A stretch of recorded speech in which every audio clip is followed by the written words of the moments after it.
So here we are, first session of the summer, and we're going to begin stats today. So what I would like to do first is take you over to Moodle and show you a few things that are hiding there waiting for you. Hold on one second.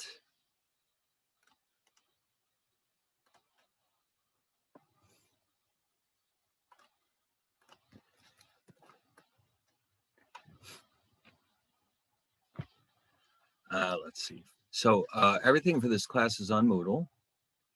And so you will log in.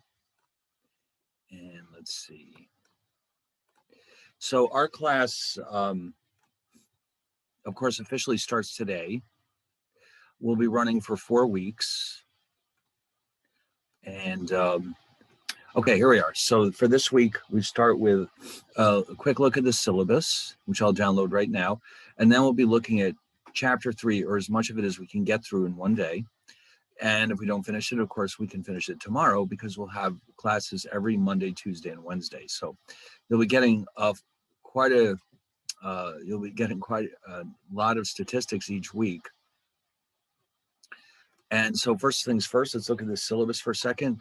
So you've got all the information you need about the class and how to get in touch with me and what book we're using. Now, here's an important detail. If you don't already own a decent calculator, you might want to think about getting a Texas Instruments 83 or 84. If you don't already own a calculator, get the 84. If you already have an 83, that's fine. It'll work too. The reason why I recommend that for this class is because it has a lot of statistical functions built into it, which you'll find to be extremely helpful. Now, it's not absolutely necessary, but I think it'll be a lot easier for you if you have this calculator. I know in some classes they don't let you use calculators at all, but it's fine with me because the most important detail here is not so much grinding out numbers, but understanding what they're telling us. So that's the way I look at it. Anyway, so here we just have a brief discussion about what topics will be covered. In this book, the chapter numbers are 3, 5, 6, 7, 8, 9, and 10. All right, now that's a lot of material for 4 weeks. We're going about 4 times our normal pace. But it's a kind of class where you can learn the material very quickly and easily just with practice. Okay, it's not, we're not doing any theories, we're not doing anything very abstract. A lot of what we're learning here are techniques that are designed to be useful in the real world. So if you're majoring in business or economics, everything we're doing here will prove to be extremely useful to your other classes.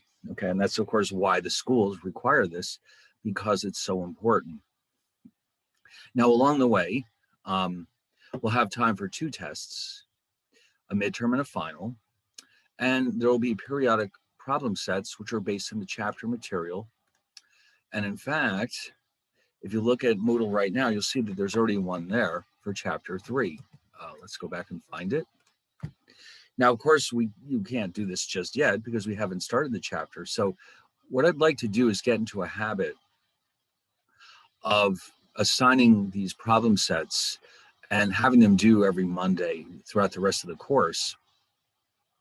And they'll follow along with whatever material we've been covering. And the important detail here is that not only do these help you learn the material, but they also help you review for the exams, because the exams will be extremely similar to what you're seeing here. And in fact, before each exam, we'll actually have what I call a practice exam that we can see more clearly what's going to be on the actual tests. So you'll have the opportunity to practice with these problem sets, but also there'll be a practice exam before the midterm and the final that will tie everything together so you can really get a good sense of what's going to be on the tests. Now, because this is an online class, all of this stuff has to be done at home, of course. Even if it weren't for the COVID, I mean, this was normally meant to be an online class anyway. So we have to do things a little bit differently. So here's what you should do. Download the problem sets, and when it comes to that time, the exams, and write out your solutions on whatever form you want. It could be a piece of paper, it could be a blank sheet, it could be this document as well. And when you're done, there's a few options that you have to send it back to me. Number one, if you own a printer, it may have a scanner function on it. And if it does, it probably will allow you to convert this into a PDF file and email it directly back to me. All right, that is a good option because it means that the quality is very good. Okay, by the way, the email address is right here. Oh, there we go. I was wondering why it didn't have that like nice blue line underneath it. So, so you can use the scanner, number one. Number two, everybody I know on the planet owns a cell phone with a nice camera. So all you have to do is take pictures of these pages and email them back to me. Now, you just have to be a little careful because this is print. It's not like taking a picture of your dog. You have to make sure that everything is in focus when you take pictures of documents like this. So before you send it back to me, just try to make sure that it's legible and not too small. All right, just take a look at it. If it didn't turn out, just try it again. Also, you want to be careful. There can be glare and there can be shadows. So I'll let you know if I can't read what you've done, but you just have to be careful. The third option, and this is something I don't know a whole lot about, but some of the students in the past have done this. There are apparently apps that you can get for your iPhone that act as miniature scanners, and I don't really know how they work, but I know that they do good work. They're very high quality results. I think somebody mentioned one of them to me. I'm trying to find it on my phone here. I see one here called Genius Scan, and I've never used it, so I can't tell you if it's good or not. In fact, I'll put it in the chat room and you can investigate it.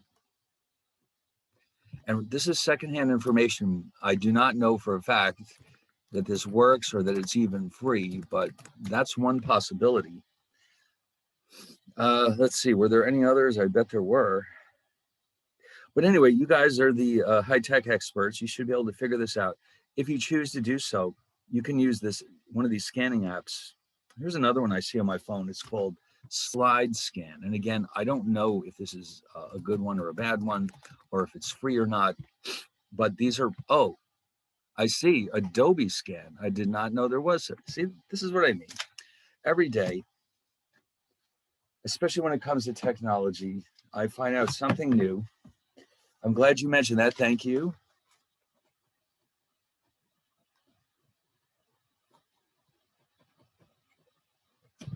I don't know how long it takes, but if it works well. That's the important detail. The quality of these scanners on the phone seems to be very good. So you can give that a shot. So those are the three ways you should probably do this. A scanner on a regular printer, an iPhone scanner, or just take pictures.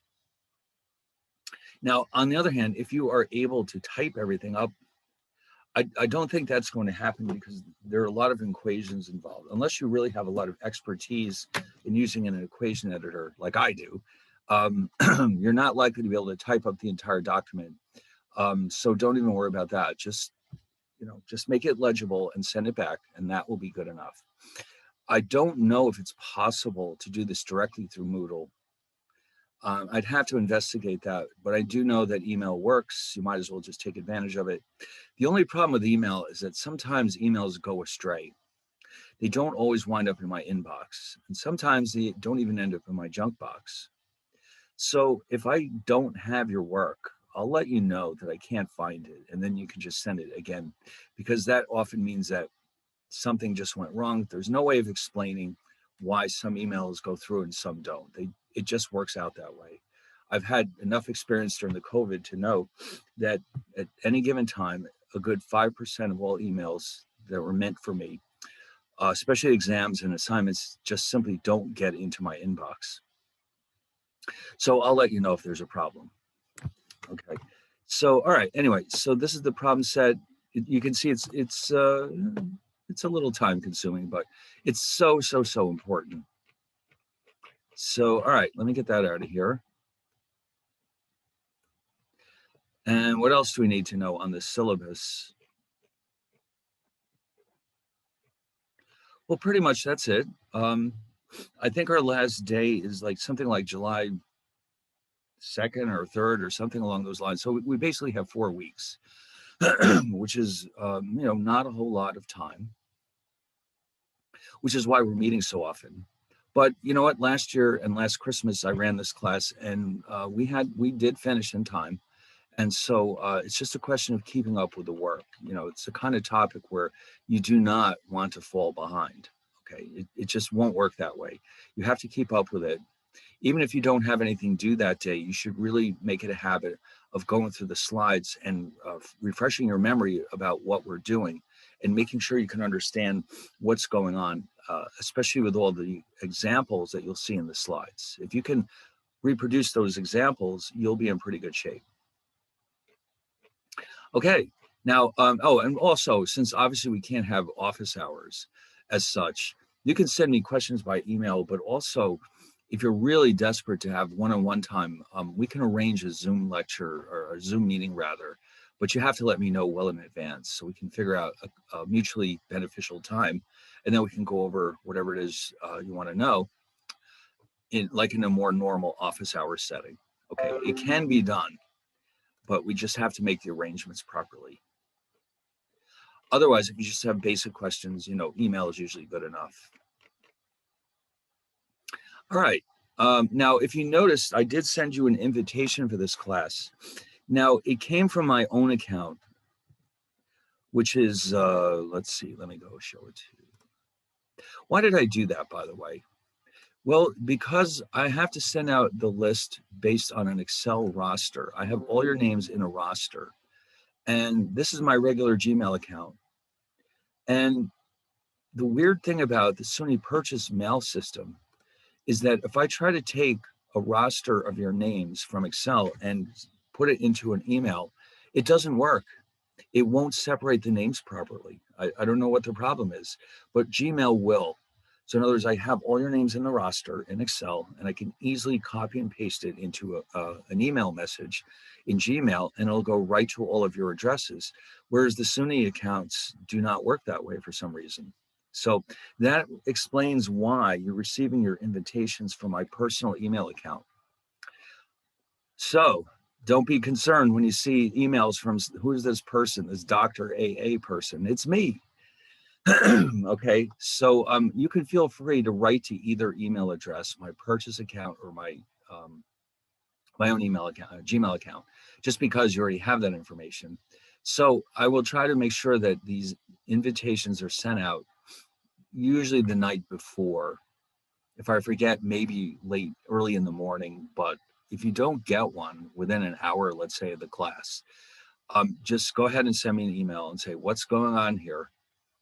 And that means one of two things. Either I completely forgot about it, or else somehow it didn't get into your inbox. Because it does happen. Like I said, emails are just not reliable. So let me know and I'll send you another link. And if you have any technical problems, I may not be able to solve them myself, but I might be able to find out somebody who can help take care of it. Because again, all this technology is wonderful, but it's not completely reliable either. I certainly wouldn't bet my life on it, that's for sure. So anyway, so those invitations should come out every day. And I don't say again, I'm very low tech. If you try to use a link from a previous class, I don't think it'll work. I think it has to be new each day. So don't try to use an older one. Try to use the one that was meant for that day.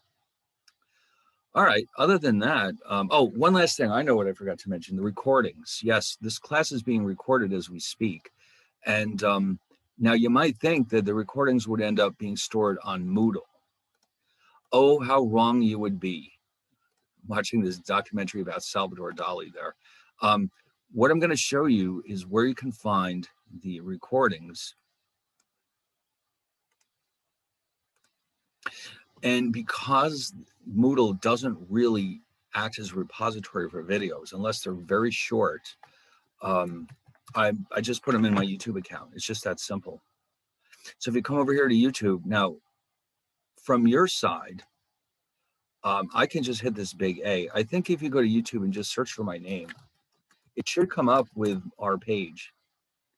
Yeah, there it is. Okay, so when you get there, what I've done is I've used a series of playlists for my different classes. I think I still have playlists. No, maybe it's gone. Because I did this class last winter and I want to make sure they don't get confused with each other. Let me just check this out. I got a lot of them. Yes, as you can see. Yes, there it is. So there's one here already in place for last winter. Obviously, don't use that one. I'll be creating a new playlist just for this class. And that's where the videos will be stored. I mean, you can look at them individually up here in this list. I mean, there are just so many of them, though, that I think it's easier to have playlists. Okay, because I have so many classes that were online during the COVID that you can imagine that it's starting to really pile up. So I don't think you want to look for your videos in this pile. That's for sure. So instead, that's why I created playlists. And so I usually, now it takes a while for the video to process. I try to have them put up during the same afternoon of the day we had our class. But again, it's possible that I forgot. You can send me an email if you think there's a problem. But I'm usually pretty vigilant about these. So anyway, now you can watch these anytime you want. I mean, you can watch it even if you've been to the class because you might have forgotten something, you might have not understood something, and that's fine. You can watch it or not watch it. It's the people who are unable to come to the in-person class that really should be watching these because they have no other opportunity to see this material. So, but it's open to everybody. In fact, it's open to the public. You could actually be somebody who just likes statistics and watch my videos. That's okay with me. I don't know why I would object to that, but some people make all their videos private. No, not me. They're here, and you can watch them anytime you feel like it. In fact, you could watch any of my other videos if you want to. There's so much stuff here. You never know what might catch your eye. So anyway, all right. So I think that's enough explanation. Why don't we get started? So if you have a calculator, you might need to use it even as soon as today. If you don't, that's okay, but hopefully you'll have one very soon because obviously it'll be very helpful. Now, what we need to do here is go get our notes, which let's see.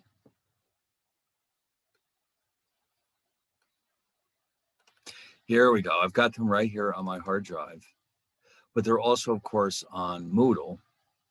This is chapter 3. Okay, we're not going to look at chapters 1 and 2. We don't have time. Those are just basic introductions to, they just give you a few key terms. There's a brief discussion there about graphs. We will introduce that material as we need it. All right. I don't think there's any point in spending a whole chapter or two talking about graphs because we'll just use the ones we need throughout the course. We'll start right here where we're actually looking at numerical descriptions of statistical data. So early on in this discussion, there will be several key terms that we need to introduce. Oh, you know what? I almost forgot. There is one more thing I wanted to mention. This is a very, very long class, 2.5 hours. So we will be having a break in the middle. Don't you worry. We're not going to have 2.5 straight hours of statistics. I'm not sure if anyone could survive that long. So we're going to have a break somewhere in the middle. Even just 10 minutes or 15 minutes is plenty to recharge yourself. So don't worry, we'll be doing that. But in the meantime, we're going to be introducing a lot of key concepts. So we start out by looking at numerical techniques as opposed to graphical techniques for describing the properties of, and we'll define these in a minute, samples and populations. Those are two very important terms. We'll see them over and over again throughout the course. Okay, so why don't we start by looking at the distinction between populations and samples and see why this is so important. Okay, so how does this work? Well, first of all, a population is a collection of measurements or outcomes of interest. Unlike the way you normally think of this word population as a group of people, typically with statistics, the population is not necessarily people, but measurements on those people. For example, their ages, or their incomes, or their heights, or their weights. that type of thing. Normally, we're only interested in numbers. And so a population might refer to a group of people, but it would then be collections of measurements about those people. Now, the problem with populations is that they're typically very large, and so analyzing every element of a population would be very time-consuming and costly.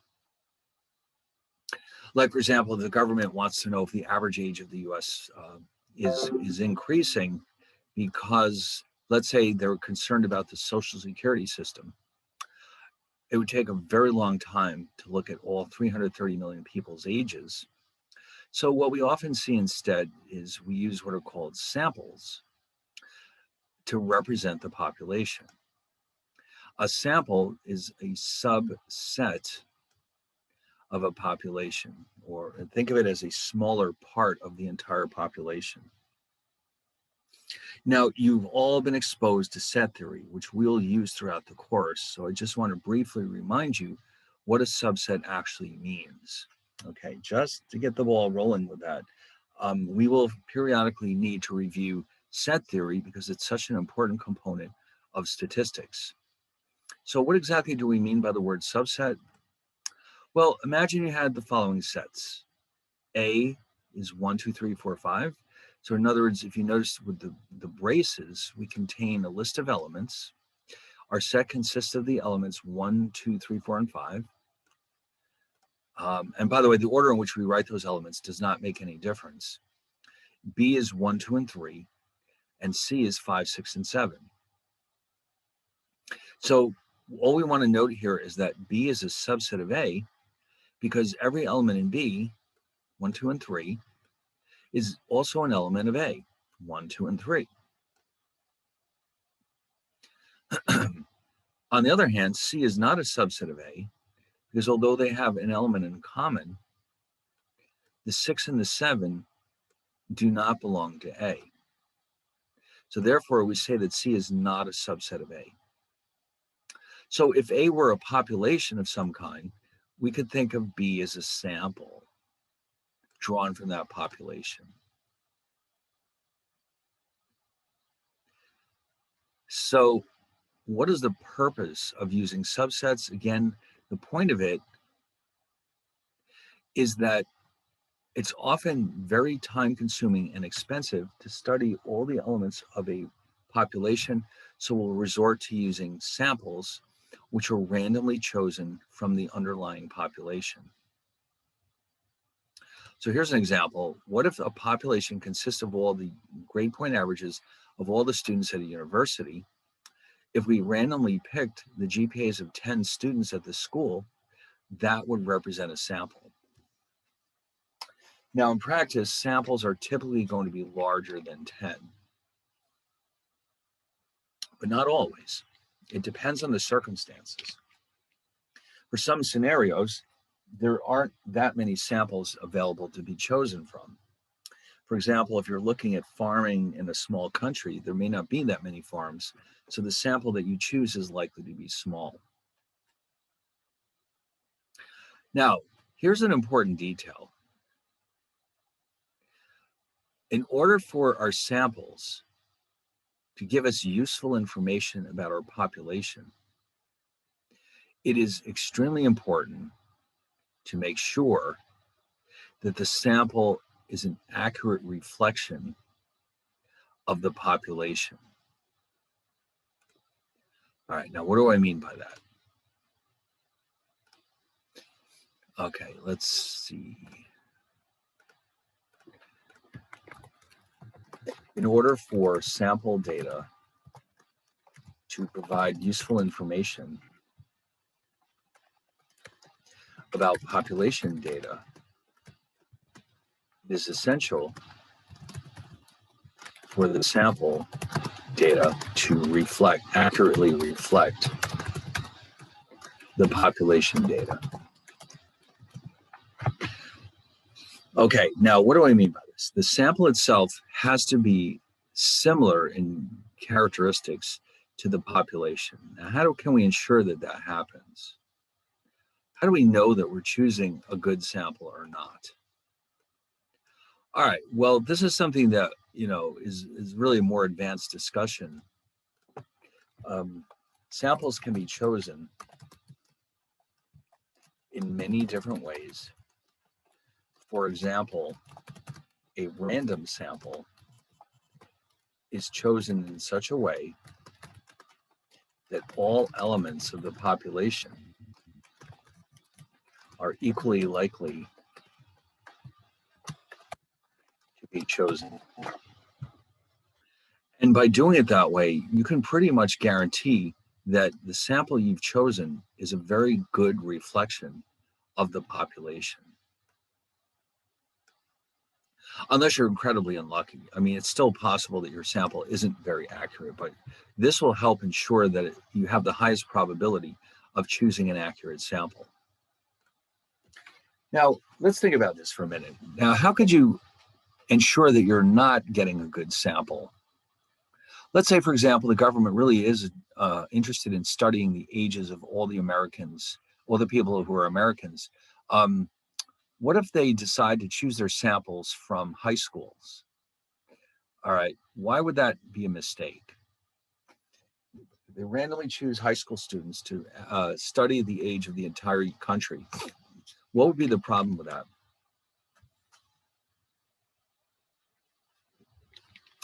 Well, I bet you know what the problem is.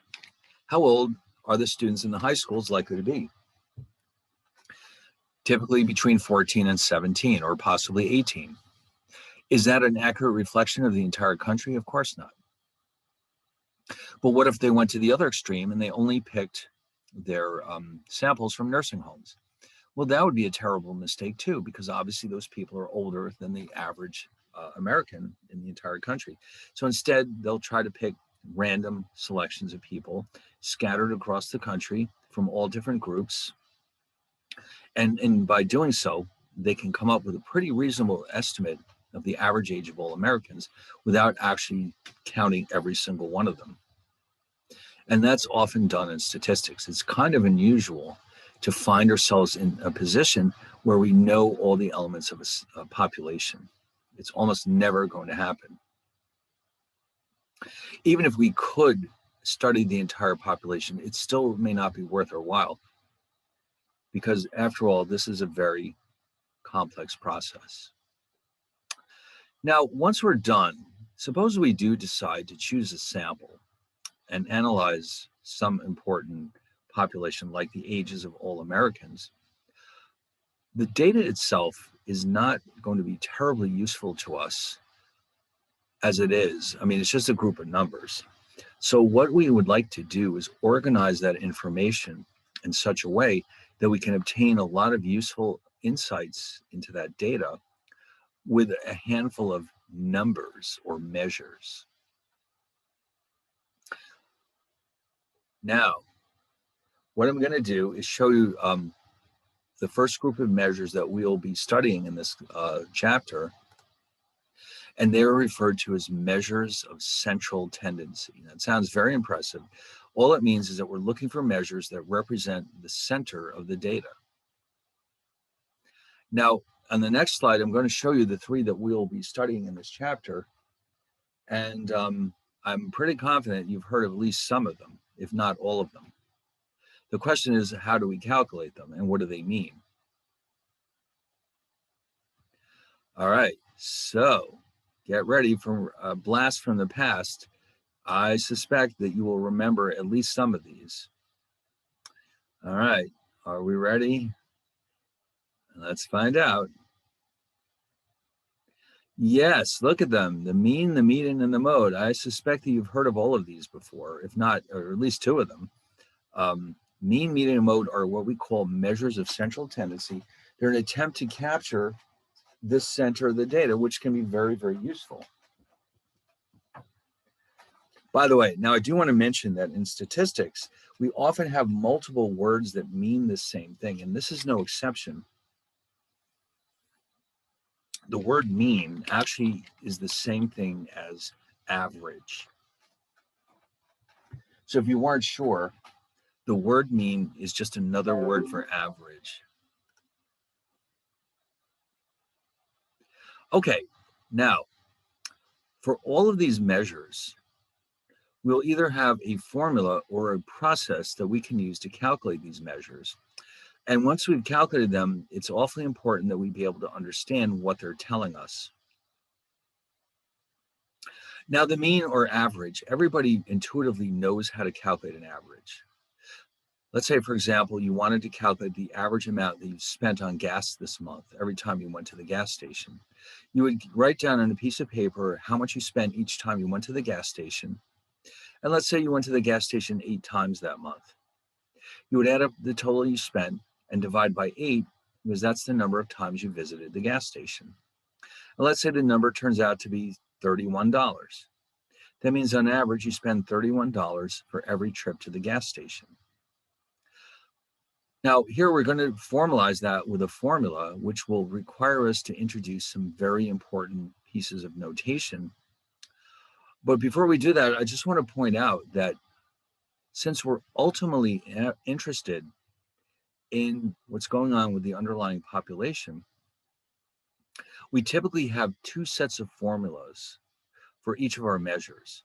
One is meant for the population and one is meant for the sample. All right, so the way you can tell them apart, as you'll see in a minute, is the types of letters that are being used. We're going to see in many statistical formulas a combination of Greek letters and Roman letters. And so as we go along, you'll learn how to tell them apart. All right, so what I'm going to do is introduce you first to the formula for the sample mean. Okay, now remember, we need to make a distinction between the sample mean and the population mean. So we'll start with the sample mean, and then we'll introduce the population mean. And when you see the formula, at first it'll look very scary, but then when we break it down into its component parts, you'll realize pretty quickly that it's not scary at all. In fact, it conforms to your intuition as to how a mean is actually being calculated. All right, so let's check this out. Ooh, what's going on here? Oh my God, look at all this scary looking information. Well, this is called X bar.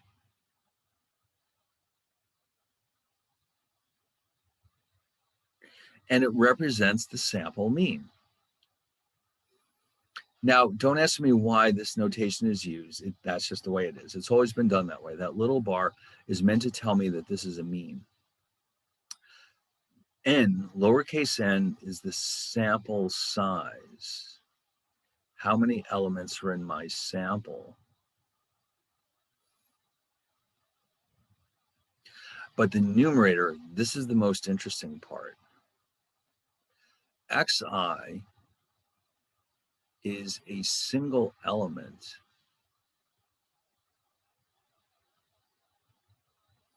in the sample.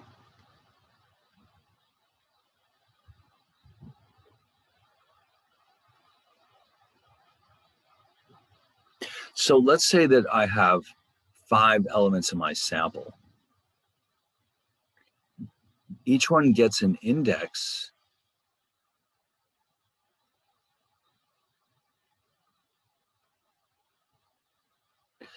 one through 5. There's 5 elements. I'm going to refer to them as elements X1, 2, 3, 4, and 5. So this I is an index.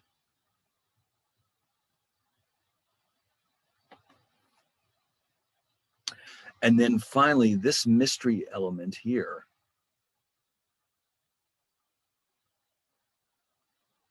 this is actually the Greek letter sigma,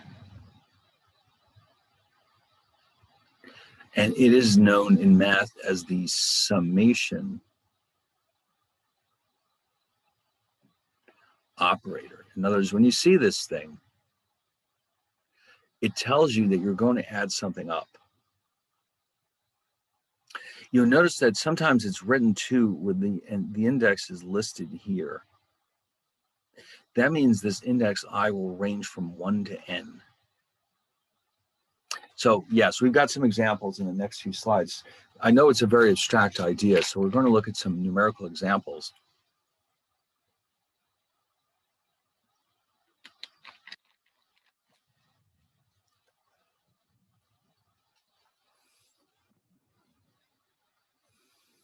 Okay.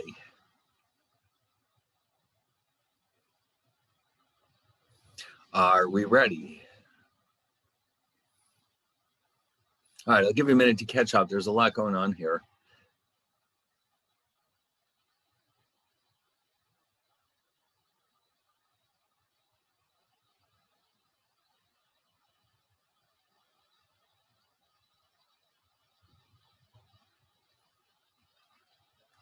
All right, so imagine the following situation. We've got a sample with 5 elements. And those elements are 2, -1, 3, 5, and 1. This could be anything. This could be temperatures in Celsius, for example, taken over the 5 days in a week, Monday through Friday. What if I want to calculate the average value of these elements? Well, we'll start by using the summation operator. And the summation operator in this case is simply telling me to add them up. All right, so let me show that to you. So you notice here, it just says, listen, this expression by itself means there's an x, 1x for each of these n elements. They range from 1 to n. This is an ellipsis, which means that there's it just goes on until we reach n. And then here you've noticed I've actually made the substitutions from our example. This was x1, x2, x3, x4, and x5. And when I add them up, I get 10. So the numerator of my sample mean formula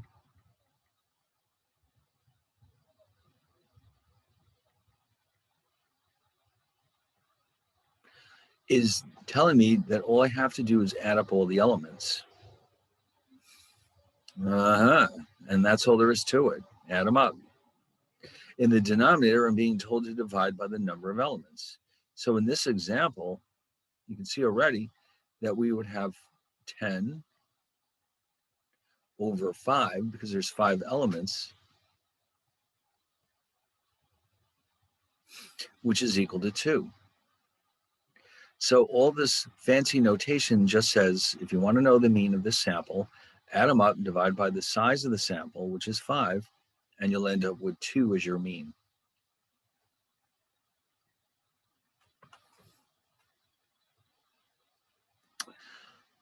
All right, now, but there's more involved here. I want to show you that there's other types of expressions we can use with the summation operator, which we'll need later in the chapter. So I want you to see some other basic cases that we can use with this summation operator. For example, what if I don't want to know the sum of the x's, but the sum of the x squares? Ooh, how about that? What that means is you take each element, you square it, and then you add them up. And if you do that in this case, you'll end up with 40. Why would we need to do this? Well, this enables us to express some more complicated formulas that we'll see later on.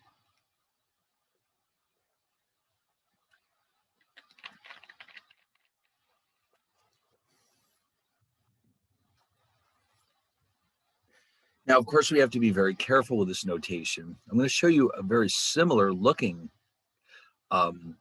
expression, and we'll see how it is different. In other words, this is something else you should not confuse this with. What if instead, what I wanted to know is the sum of the elements squared? In other words, here what I'm saying is add up the elements and then square them.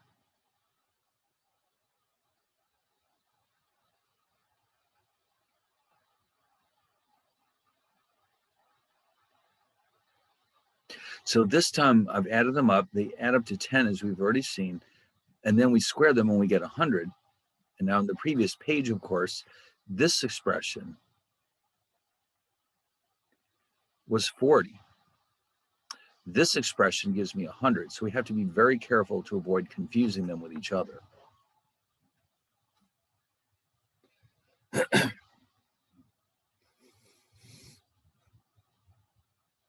All right. Now there's one more special case that I want us to look at. And you'll see later on why it's so important.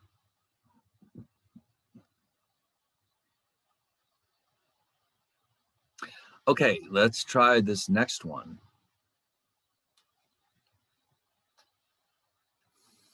All right, I'll give you a minute. This has always been one of the awkward parts about online classes. In a classroom setting, I can tell if you're catching up or not. And here it's impossible to tell. So I hope for the best. If I'm getting too far ahead, you just stop me. Go right ahead, turn on the microphone and say, listen, could you hold on a minute?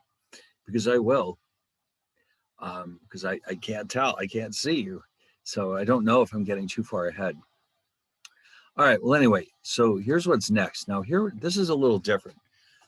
This K is a constant. It doesn't matter what constant it is. It could be 3 or 50 or 1,000,000. What it's saying here is that you are subtracting K from each term or each element.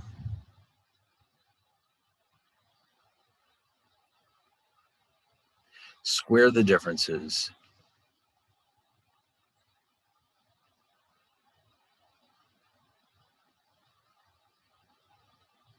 And then add them up.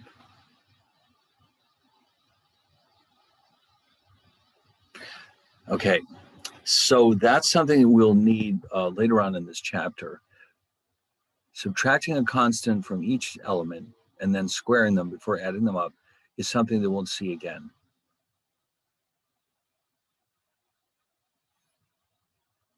So in the next slide, I've got an example here with our sample where we're going to subtract 3 from each one of those elements.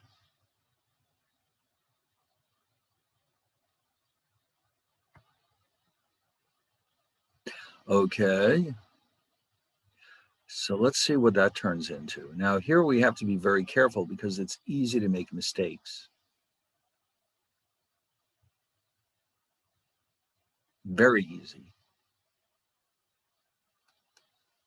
So suppose I decide to apply this to our sample.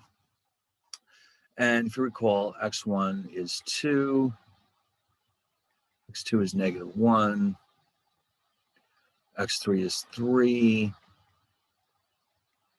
x4 is 5, and x5 is 1. All right, so I've got, here's x1, here's x2, x3, x4, x5.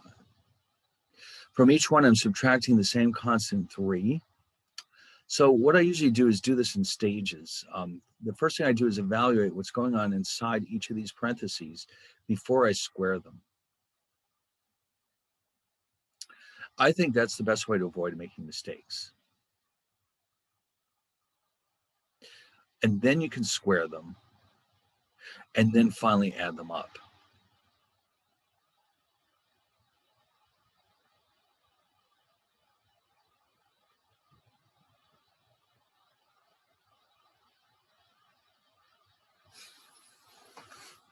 Okay. Now, with all that being said, we can tie all this together and go back to our original data and calculate the sample mean. And of course, you'll see it's just what we had before, 2.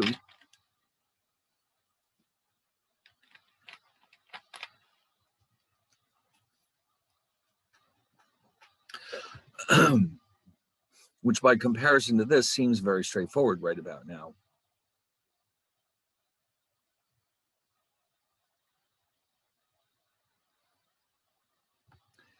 All right. Hold on one second.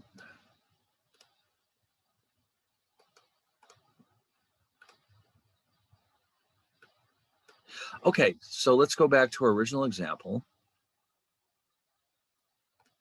And again, now you can see, based on the original data, the sample mean is just 2. We add up all the elements in the numerator, we divide by the sample size in the denominator, and we have our sample mean. So the average temperature that week, if that's what this is, was 2 degrees Fahrenheit, Celsius rather. All right, so imagine this is a random week in Toronto, and we decided to write down the temperatures Monday, Tuesday, Wednesday, Thursday, and Friday, and this is what we get.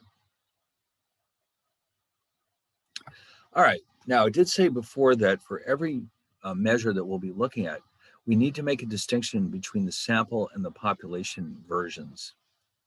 I'm about to show you the population version of this formula. Now, it only differs in 2 ways, and it's only notation. The formula itself isn't any different. It's the same procedure. But by changing the notation slightly, we can tell which formula is which. Okay, so let me just quickly show that to you. And so I'll sneak the other one in over here just to remind you what it looks like.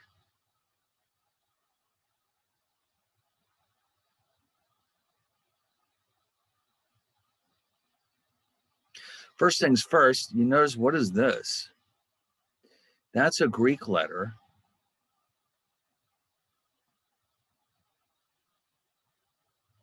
Mu. Now, how this works in statistics is that population measures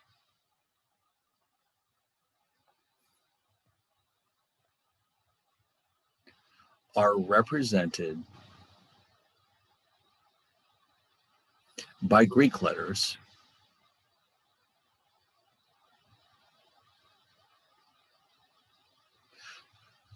Sample measures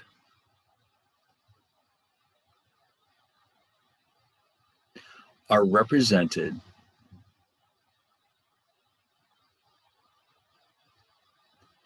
by Roman letters. In other words, our alphabet is the Roman alphabet. So these are Roman letters, like X bar, for example. So X is a Roman letter. Mu is a Greek letter. So that tells me right off the bat that this must be the population version because it's represented with a Greek letter.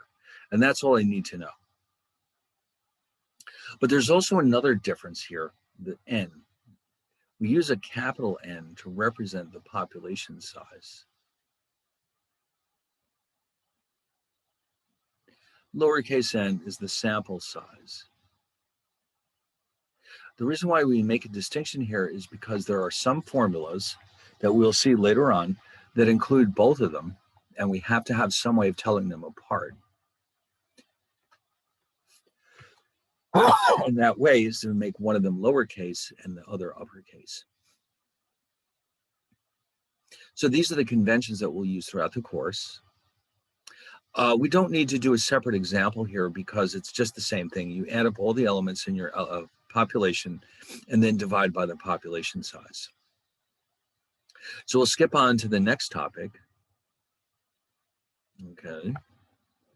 Just don't forget about how this works.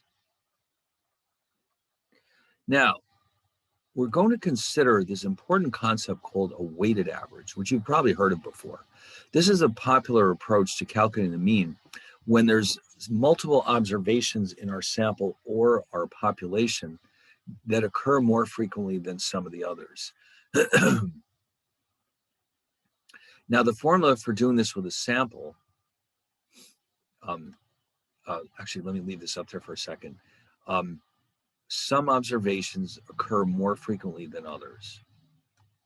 In other words, if you have a lot of repeated values, it might make sense to use a weighted average rather than what we just did, which is sometimes called a simple arithmetic average. And I'm going to show you when we're done an example that you're all very familiar with, but let's do this first one. We have one formula each for the mean of a sample and a population. And so you can see there's something completely new in here, and that's this W. And this is the so-called weight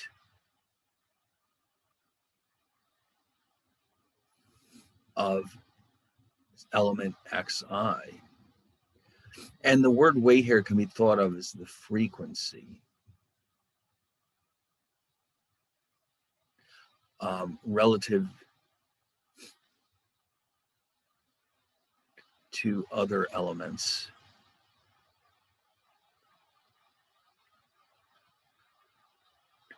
In the sample. All right, you'll see what that means in a few minutes. All right, so it looks complicated. Now here, if you notice, this is the sum of the products of the elements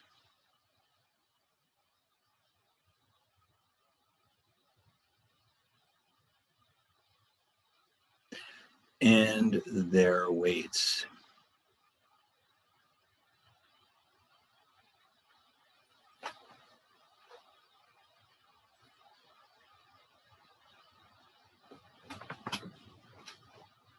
Okay, and down here, of course, we simply have the sum of the weights.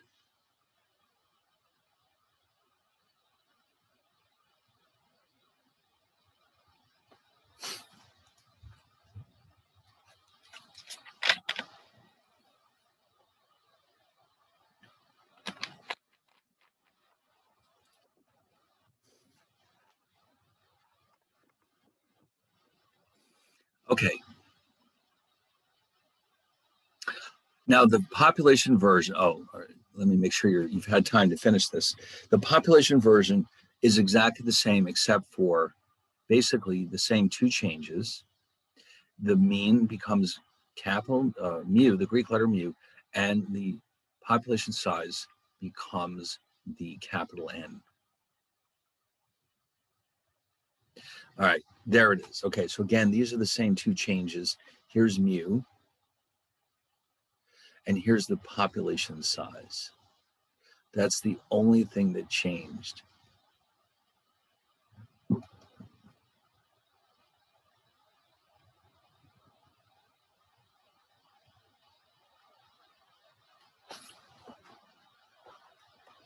So it's more complicated than it looks. I mean, sorry, it looks more complicated than it is. That's what I should say. It's not that difficult to do this. You just have to get used to it. So I've come up with an example of a lottery. A lottery provides prizes. Now, typically there's a small number of gigantic prizes, and then there's a fairly large number of quite small prizes in any standard lottery. So we're going to consider this one case where imagine that we have a lottery that we're thinking about buying a ticket in. And let's say the grand prize is $1,000. It's not a very big lottery. Okay, let's face it. It's only $1,000 prize, but there's also 10 $500 prizes and 100 $10 prizes. What is the average prize received by a lottery winner? So in other words, if you do win a prize, on average, how much can you expect to get? Now, clearly, I do not want to add up 1,510 and then just add them divided by 3, because there's so many $10 prizes and so few $1,000 prizes. That will give me a very distorted look at the average prize. On the other hand, that's a lot of prizes. Altogether, there are 111 total prizes. I don't really want to add up all 111 of those values and divide by 111 if I can avoid it. I could certainly do that, but because there's so many repeated values, I want to take advantage of this time-saving formula and treat it as a weighted average. How would that work? All right, well, the way we would set it up is that these X's are now prizes. The weights are the number of prizes.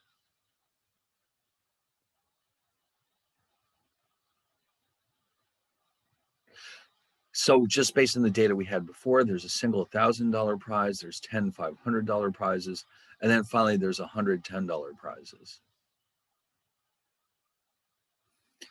Now, we're going to apply the formula. We're going to treat this as a population because these are all of the prizes. This is not a sample of prizes. This is the entire set of prizes. So we can think of this case as a population. So we'll use the population version. So let's see how that would turn out. So remember, let me quickly remind you what that looks like.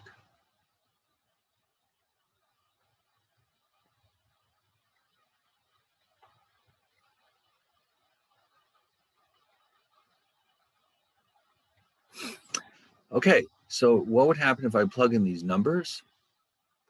All right, well, here we go. So here's the weights.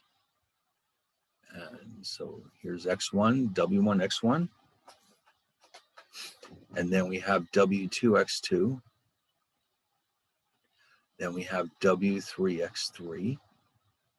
Then we have W1 plus W2 plus W3.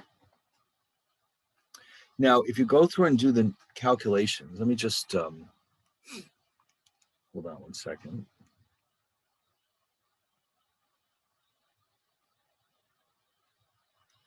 That actually works out to be 7,000 over 111.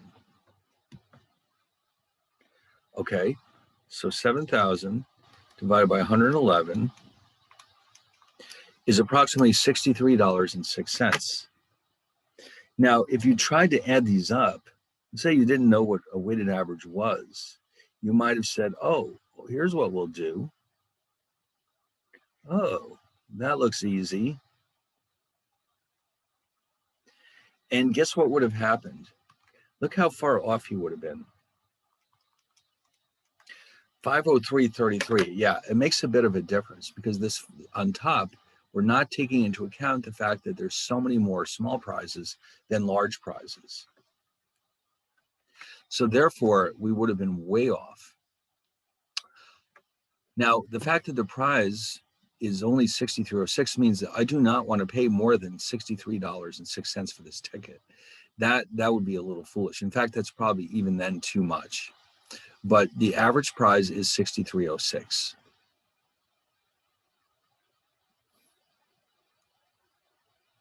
Now, there's more than one way of doing a weighted average. I'm going to show you an example right now, which is something that you've all experienced. And what could that possibly be?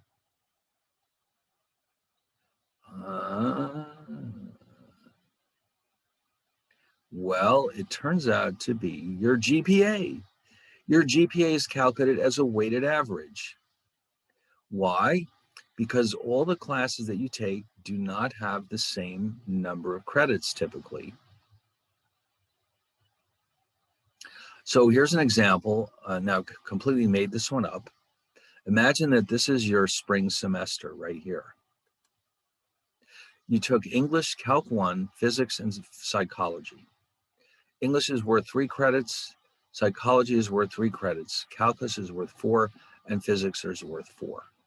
You got a C in English, which is 2 points or 2.0 on most normal scales. I mean, not every school does it exactly the same way. Where they tend to differ is the pluses and minuses. Not every school has minuses. They all have pluses, but for some reason, they don't all have minuses. It can be very different. And some schools don't have D minuses. Some schools don't have D pluses. They're all slightly different. But this is fairly standard. A is worth 4, of course. And then B plus is typically expressed as 3.3. What is this person's GPA? Well, you could, if you tried to, you could say, well, isn't it 2 plus 4 plus 4 plus 3.3 over 4? If you did that, yeah, you would get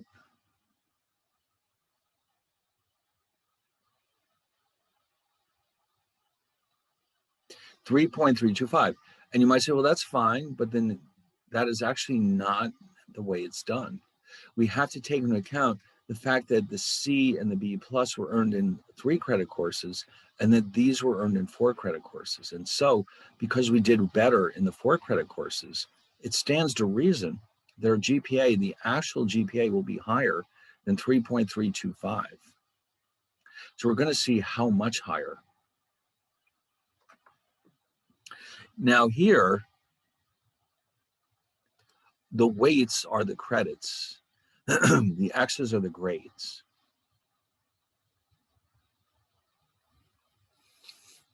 Aha.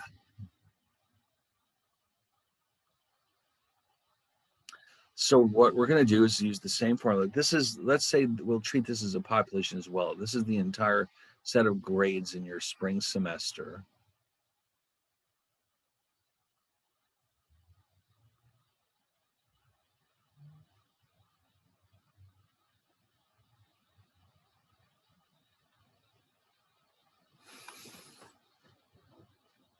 All right, so the next slide, I've actually gone ahead and filled in the numbers. And so remember, these are the W's. These are the actual, and remember here, WI is the credits. XI is the GPA for that course.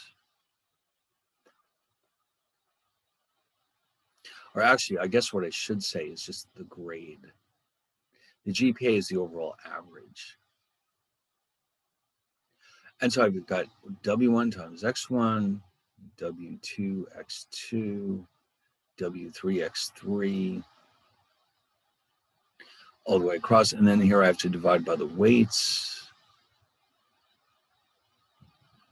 So I've got 479.9 over 14. And remember before, it was 3.325, which clearly is wrong because the true GPA is 3.42.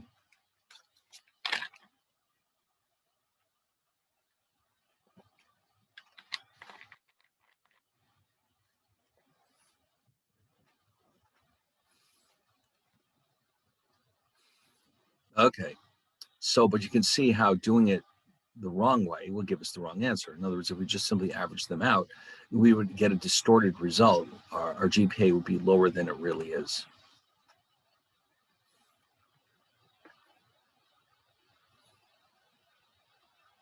All right, very good. Now, I mentioned earlier that there are actually 3 measures of central tendency that we would like to study in this chapter. The second one is something called median.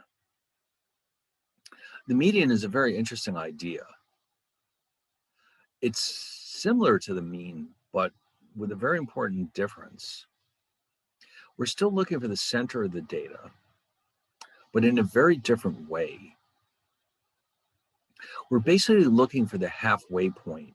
There's some number in our data that splits it in half so that half are below and half are above. All right, so it's some number such that half the elements in that sample or population are below the median and half are above it.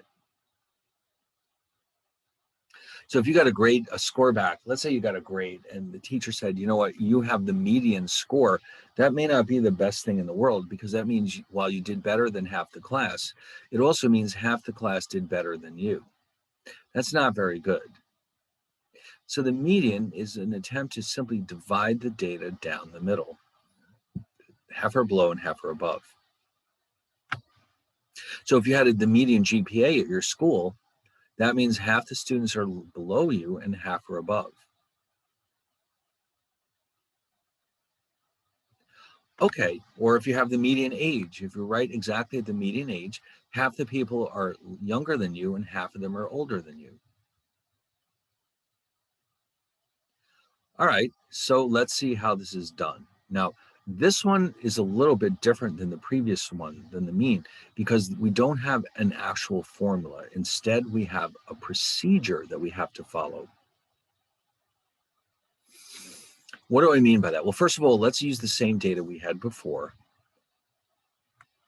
But this time, we're going to do something different. We're going to sort them from the lowest to the highest elements. We have to sort them to do this properly. That wasn't necessary before.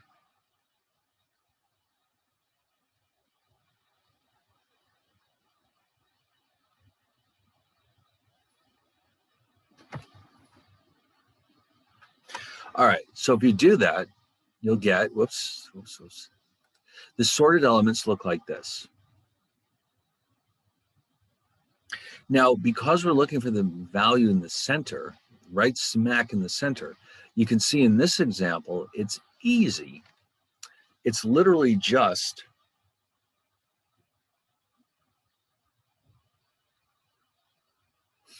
the element in the center. Half are below and half are above.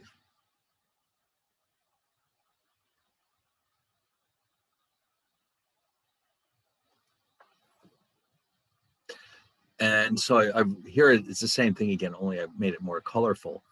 2 are below and 2 are above, that's the median. Now, you can see this is easy because we have an odd number of elements. And for any case with an odd number of elements, this is all we have to do. But if we don't have an odd number of elements, if we have an even number of elements, we have to do something slightly different. Okay, and what would that be? Well, let's see. We have a different sample now. These are the 6 elements. You notice there's an even number. And the first step, as always, is to sort them out. From low to high, of course.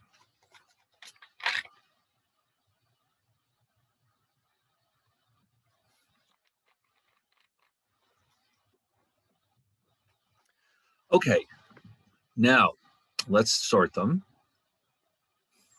And yes, there it is. Now, what are we actually doing to find the median?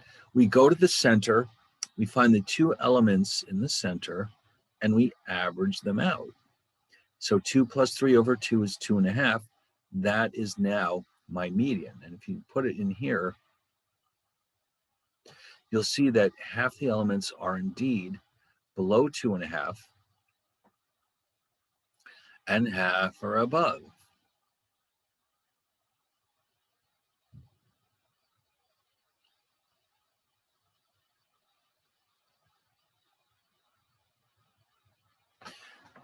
Okay, so there's only 2 cases that we have to worry about.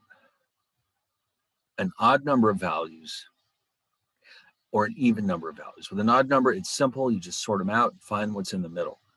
With an even number, you have to go through this extra step.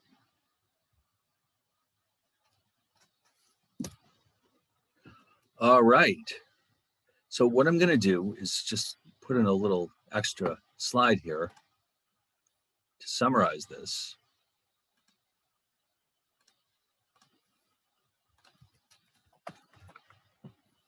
Summary. With an odd number of elements, choose the element in the center. With an even number of elements, average out the 2 elements in the center.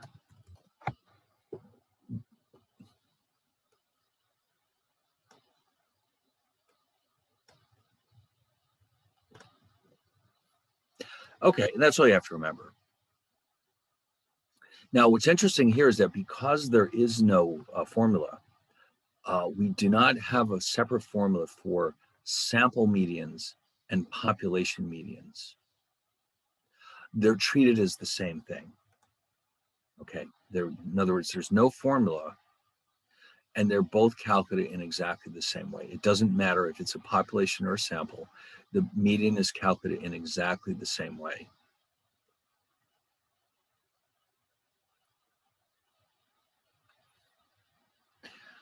Okay, now, what we're going to do now is take a look and try to figure out, why do we need both measures? In other words, why don't we just pick one and stick with it? Well, it turns out that under some circumstances, the median is a better choice, and under some circumstances, the mean is the better choice. So we're going to do that next, but since it's 10 after 11, now remember I did say that this is a long class and we really need a break in the middle. I think this is as good a time as any because what's coming up next is a little involved. So why don't we knock it off for about 10 or 15 minutes, get some refreshment, and then when we get back, we can plow through the rest of the material, and then we'll see you. And after that, of course, we'll come back tomorrow and do more of the same. So we'll stop for a bit here, and when we get back, we'll discuss the reasons why you might use the mean versus the median. All right? So I'll see you in a little while.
Okay. All right. I think we're ready.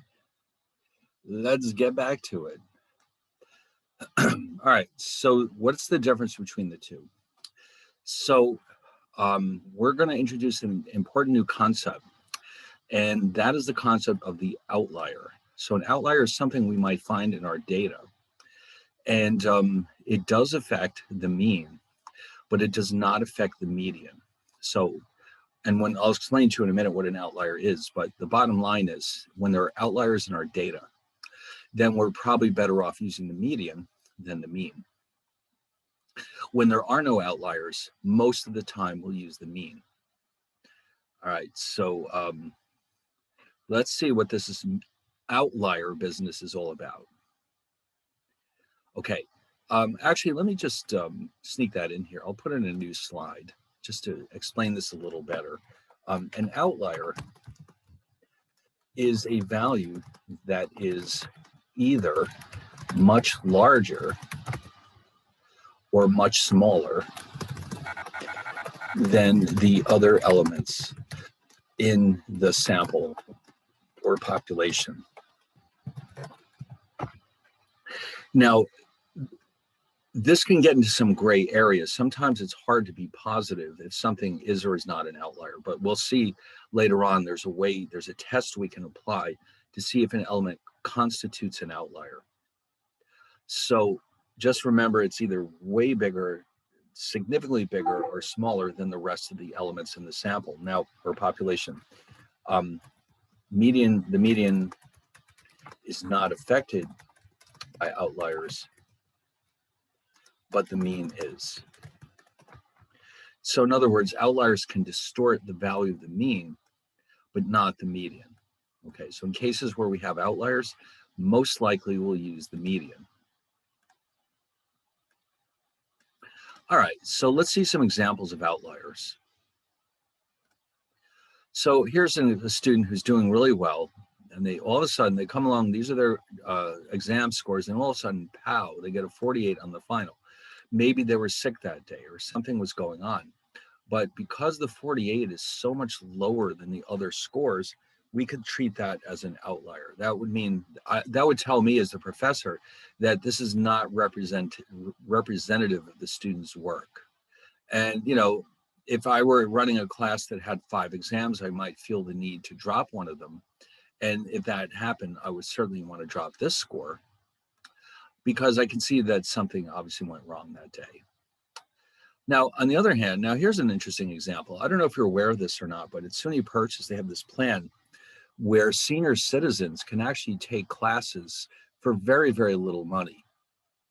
And so I don't know what the cutoff age is for that, but let's say that you've retired and you've spent your whole life working as an engineer. And one day you say to yourself, you know, I always wished I had taken more art courses. You can come to Purchase and take those courses and spend very, very little money. So you may have had this happen already. You might find that you're in your classroom with all the 18 and 19-year-olds, and there's one person who's 75. Why are they there? Well, because they're taking advantage of this program. So imagine that we do have a class like that, and these are the ages of the students in the room, and you notice there's that one retiree who's chosen to take this class just for the fun of it. And so we could consider that person's age to be an outlier because it's well above the rest of the class. Okay. Now here's an extreme example that we're going to work with. Suppose that a sample consists of the following elements. Now this is basically the same, similar to what we had before, but clearly this last element is an outlier. There's no doubt about it. That's an outlier. It's way, way higher than the rest of the elements. So what we're going to do is 2 things. We're going to calculate the sample mean and the sample median and see how they compare with each other. So let's take a look at the mean. So just like before, we add up all the elements, and this time we divide by 6. And you can see the average is 19. Now that's a very strange result. I would think, I'm sure you'll agree with me that this is not a very representative measure of the center of the data because it's larger than all but one of the elements. okay? And it's quite a bit smaller than the remaining element. So I would say that this does not really represent the center of the data. Now, what about the median though? Well, to obtain the median, I'm going to have the data sorted from low to high, just like we did before. And now you can see, because we have an even number of elements, we're going to average out the 2 in the middle, which just by coincidence are the same number. So obviously the average of 3 and 3 is 3. So therefore, the median of this data is 3. And again, I think you'll agree that that's a much more meaningful representation of the center of this data than the mean of 19. All right, so this is why in a case like this with a median, with an outlier, the median is a more meaningful measure than the mean. Okay, so the conclusion from all of this is that the median is a better measure of central tendency when a data set, meaning a sample or a population, contains one or more outliers. For other situations, we normally use the mean because it has more convenient mathematical properties. So in other words, there's room for both of these. They're both very useful measures. It's not the case that we will always use one or the other. That decision will ultimately come down to the presence of outliers.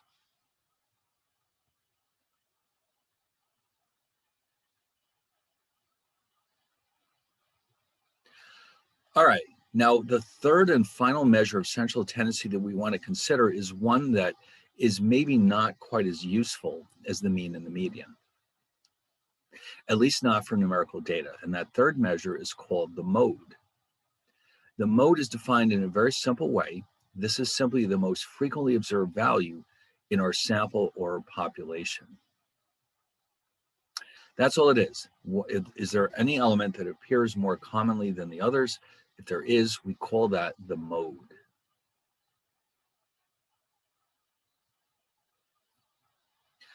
Now, it turns out that the mode is actually more useful for non-numerical data, or sometimes it's called qualitative data, like, for example, colors and flavors and styles and locations.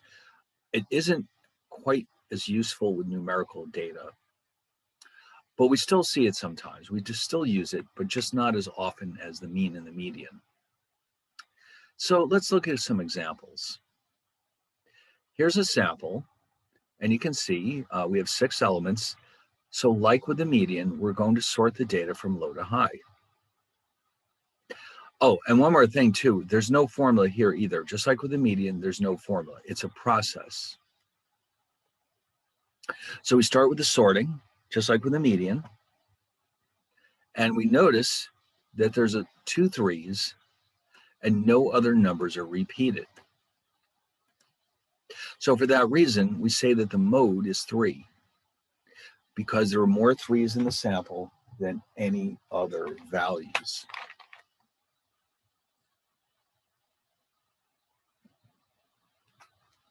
Now, how does that help us? That's the interesting question. It's not clear how useful that information is likely to be, although you never know. Sometimes we do need to know what the mode is, but not nearly as frequently as the mean or the median. Now, here's one of the really peculiar things about the mode. Unlike the mean and the median, where there's exactly one of each, a sample or a population can have more than one mode. Now that's weird. Not only that, but it's actually possible for there to be no mode at all. So you don't see this with the mean and the median, do you? No, they each have a unique value. Here, there's a possibility that there's multiple modes and that there's no mode at all. That doesn't help us, when it comes time to choosing a measure of central tendency, that is not likely to make the mode a popular choice. All right, so here's a quick example of a sorted sample. I've already sorted it for you, and you'll be able to see very quickly that there's two values that are repeated. There's two twos and there's two sixes. No other numbers are repeated. So in this case, the mode is both 2 and 6.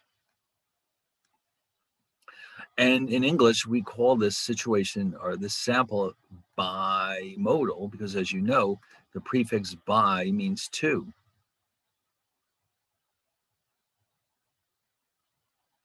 Okay, so there you go. There's two modes. Therefore, the sample is said to be bimodal. Now, here's another case, a very simple case. The sorted values are just the numbers from 1 through 10. And none of them are repeated. So guess what that means? No mode.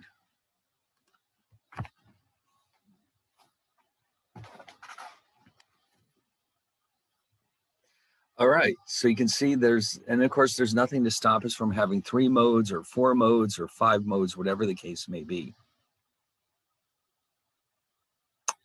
All right, and once again, just like with the median, the calculations are the same for the sample mode and the population mode. We don't separate them out because there's no formula, it's just a process.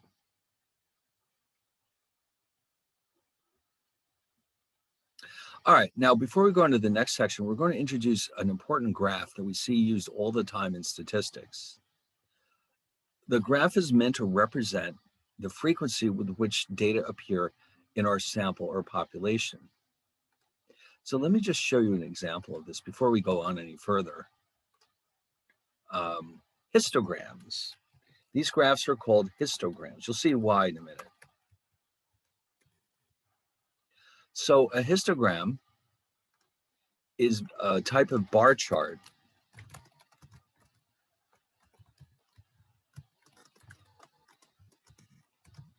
where each bar represents a single value or a range of values, and the heights of the bars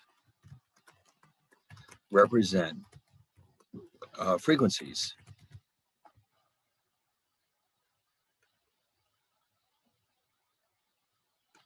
Okay, so what would be a good example of this? Suppose, for example, I wanted to create a histogram of the number of credits that everyone in the class has already taken. All right, I'll just randomly pick credits. And let's say my categories are, I'll keep it simple, 0 to 30, 30 to 60, 60 to 90,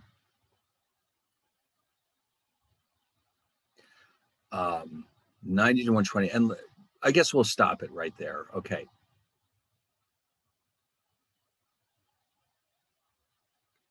And this is frequency. And let's say there's 10 people here, 20, 30, and this is also 20. Let's say this is a big class. All right, so altogether,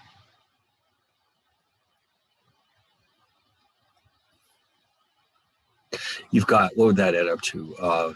80 students. Okay, so there's 80 students, 10 of which have between 0 and 30 credits, 20 have between 30 and 60, 30 are between 60 and 90, and then the remaining 20 are between 90 and 120. So you can see at a glance that most of the students in this class have between 60 and 90 credits. And the fewest have between 0 and 30 credits. So these histograms are a good way of understanding the properties of a sample or a population at a glance. In other words, the graph is very easy to interpret. And so these are very popular in statistics. The name histogram, you might be wondering about that. I looked it up one day. It comes from a Greek word. Let's go double check this again.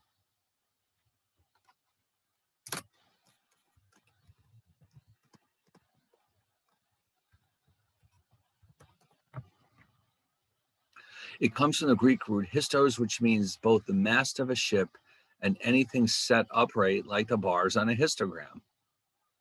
So that's where the name is coming from. It sounds odd, histogram, but it comes from the Greek, which could either mean the mast of a ship or anything that's standing upright. So it makes sense, okay? But the key is to remember these are categories or ranges and the heights or frequencies. Okay.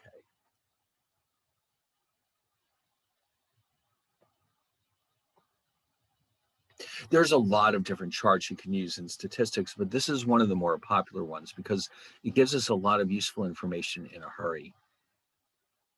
Now, we're going to need that in the next section. We're going to try to describe our data based on the relationship between the mean, the median, and the mode. And there's 3 cases that we want to consider. And when you see the graphs, you'll understand what these terms mean. The data could be negatively skewed, it could be symmetrical or positively skewed, although it doesn't have to fall into any of these 3 categories. In fact, it often does not. But in some cases, it might actually land in one of these 3.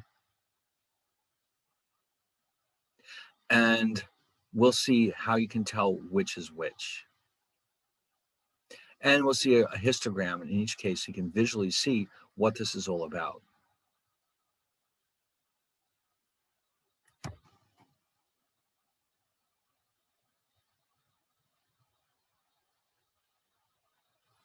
All right. So the first case is negatively skewed. What does that mean? All right. Well, the mean is less than the median, which is in turn less than the mode.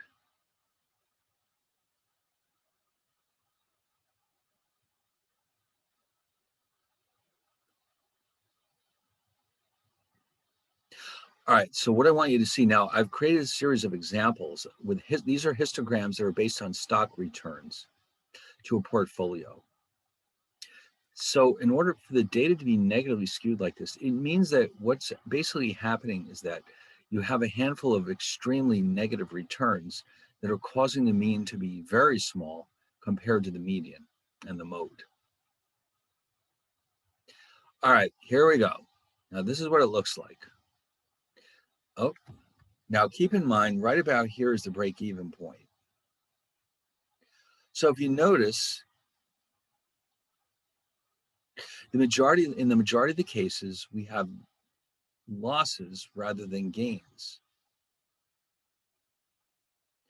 And so if you notice the gains only go up to 4.5%, the losses can go down as low as, negative 8.5%. So if this is my portfolio, I'm not happy right now, am I? I most certainly am not, because my losses significantly outweigh my gains. Not only are there more losses, but they're larger losses.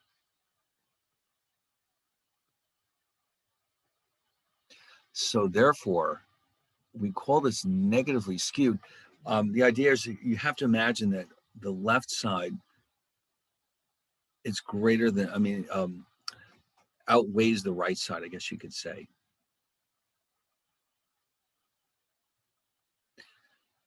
All right, now the second case that we want to consider is called symmetrical. Now, you've heard of that word before. Symmetry means that there's a balance of some kind. Kind of like a good example of this in nature is one you're all familiar with, snowflakes.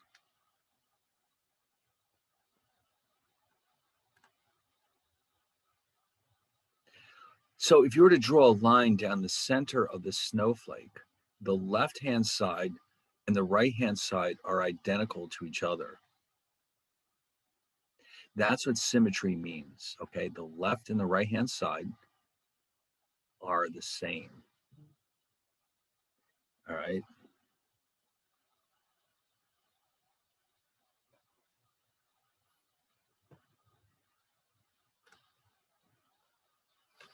Okay, so if the mean and the median of the mode are all the same, then the data are symmetrical.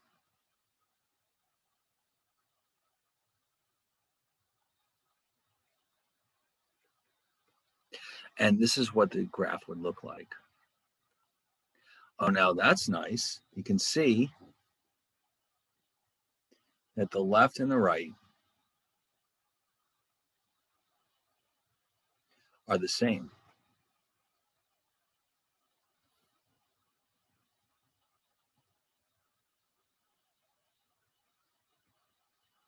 In fact, the left and the right are mirror images of each other.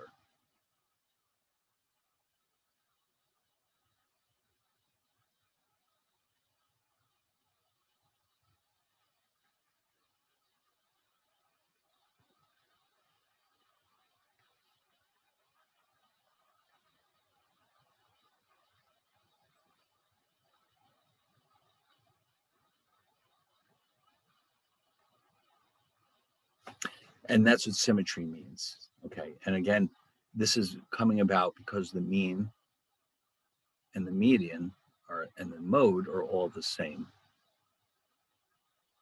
So if this was my portfolio, I'd be okay, I guess.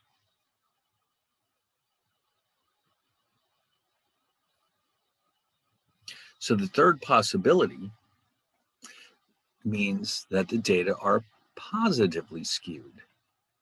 This is what I'm hoping for as an investor. The mean exceeds the median, which in turn exceeds the mode. Now, this means that in this context, the gains from my portfolio will be more frequent and larger than the losses. That's what I want to see. So, okay, remember, this time the mean is greater than the median, which in turn is greater than the mode.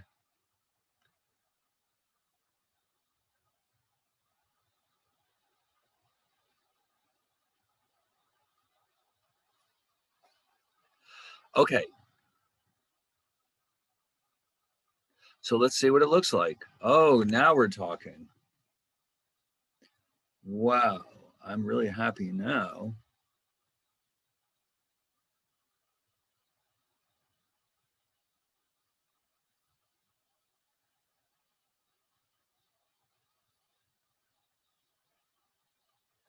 So the gains clearly outweigh the losses. And not only that, but look on this on the positive side, I've made as much as 7.5%.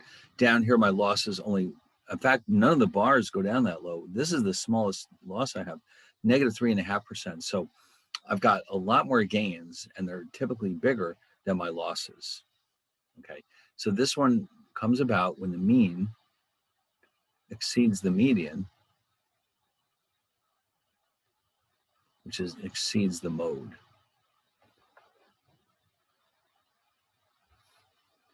All right. Wow. So those are the three possibilities. Now, in a lot of cases, the data does not fall into any of these categories, but sometimes they fall into these nice, convenient location or setups. And so it's very useful to understand what's happening here. All right.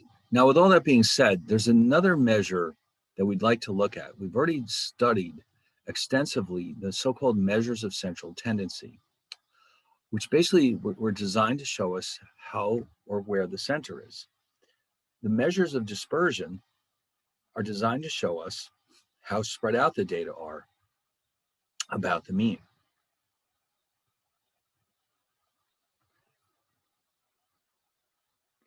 Okay, now, what does that mean?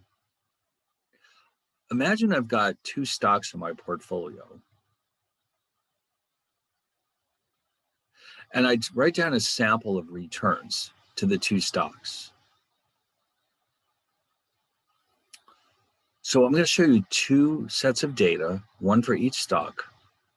And what we would like to figure out is which one is, well, we want to know which one is more spread out and why. Okay, so let's take a look at these. Now, in the first case, the returns are 1%, 2%, 2, 3, 3, 4, 5. In other words, they're all really close to the center. Whereas in the second case, some of the returns go as low as -10%, some of them go as high as +20%. So these are really spread out. And that's an important piece of information to have. Now, if these were really stocks, then I would say that the second stock is riskier than the first, because from one year to the next, it's hard to know what's going to happen. With the first one, the returns are pretty stable. They don't ever really go through these periods of very large gains or very large losses. So the second one is certainly riskier than the first one, and that's important information for investors. Now, if we were to show this with histograms, you'd get the idea very quickly, because the bars would be very close in the first case and very far apart in the second case. In fact, why don't we try to sketch that right now? All right, now this is a rough sketch. It won't be perfect.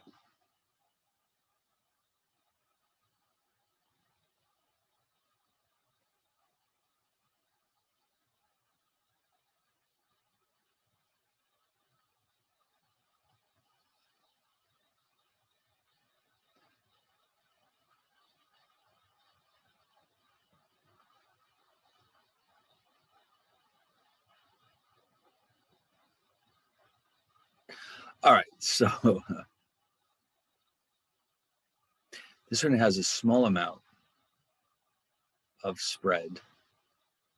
Let's call this stock 1 and stock 2.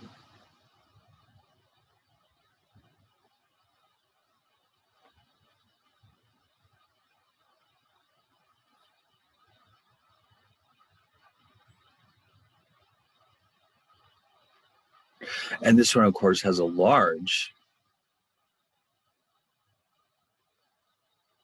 amount of spread around the center,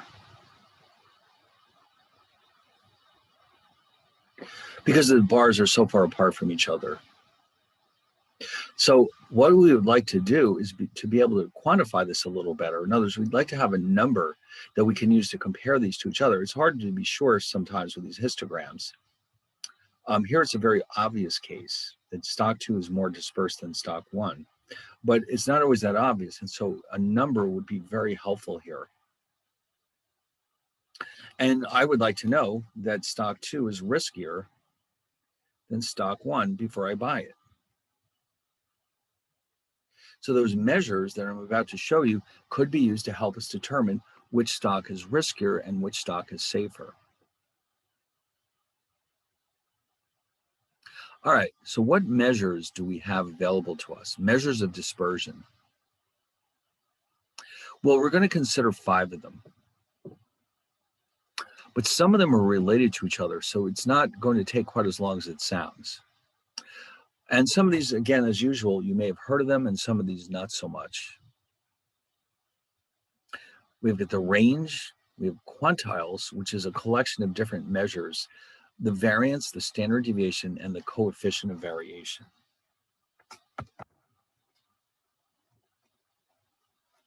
All right, so once as usual, it's possible you've heard of some of these before.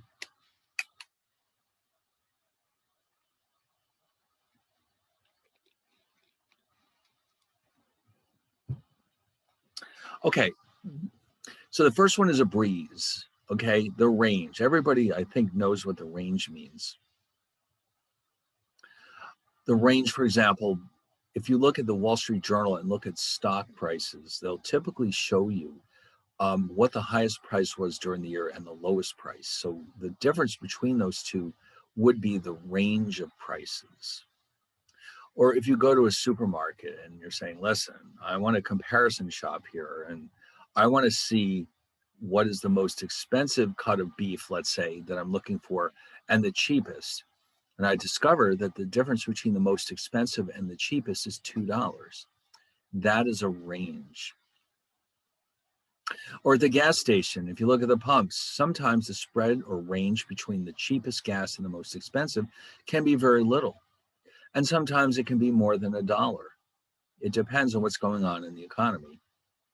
So range formally is simply the difference between the largest and the smallest element in either a sample or a population. Now, just like the mode and the median, there's no formula. It's a procedure. And so it works the same for both a sample and a population. Okay, so let's take a quick, simple example. Look at this. Here's a sample that we've seen before. We have the 5 elements. So here, just like with the median and the mode, the best thing to do is sort the data.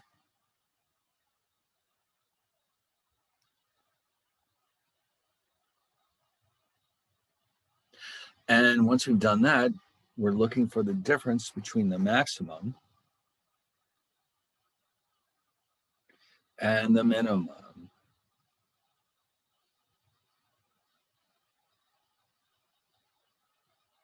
And so we subtract and we end up with 6. That's the gap or the range between these two.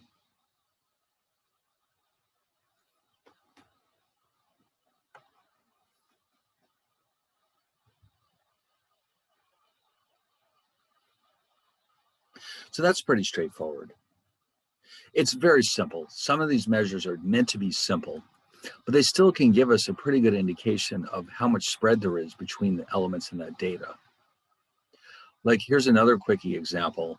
Suppose I have GPAs in the class and I look at them all and I sort them out and I realize, oh, I've got somebody here as low as 2.2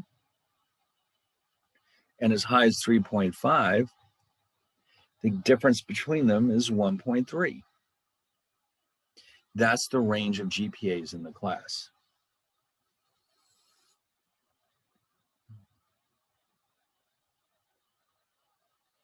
Okay, now we're moving on to something a little bit more involved. The word quantile is actually a collection of different measures of which we're only going to focus on one of them. Some of these you've already heard of before, but the bottom line is that they divide a sample or a population into equally sized groups based on their numerical values.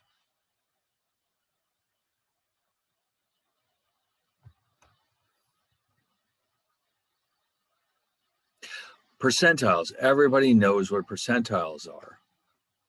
For example, let's say that you are in the 90th percentile with your midterm grade.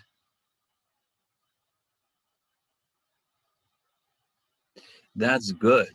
That means you outperformed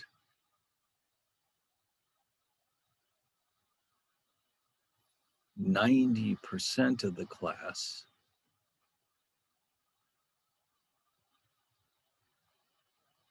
But did worse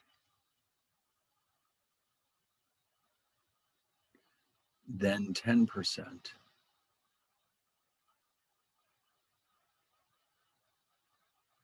of the class. Now, deciles are a special case of percentiles where the data is broken up into 10 equal parts. So in other words, let's say the 4th decile equals the 40th percentile.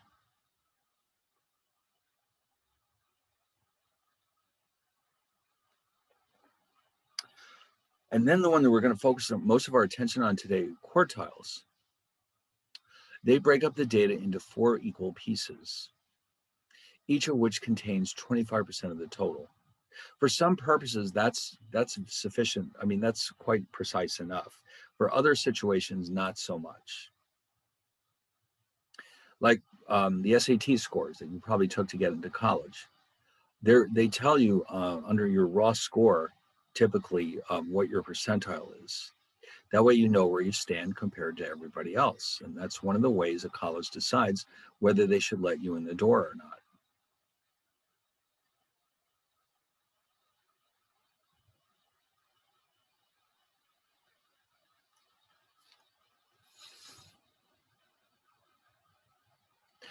Okay, so we're going to focus on quartiles. So let me just draw a little sketch here so you can see what this looks like.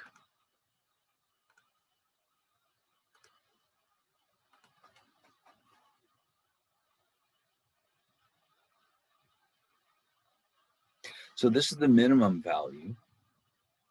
This is the maximum. First quartile, second quartile, third quartile.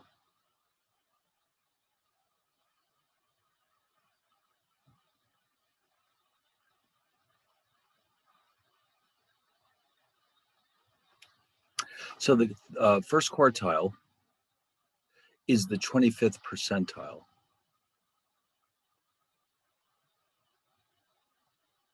The second quartile is the 50th percentile,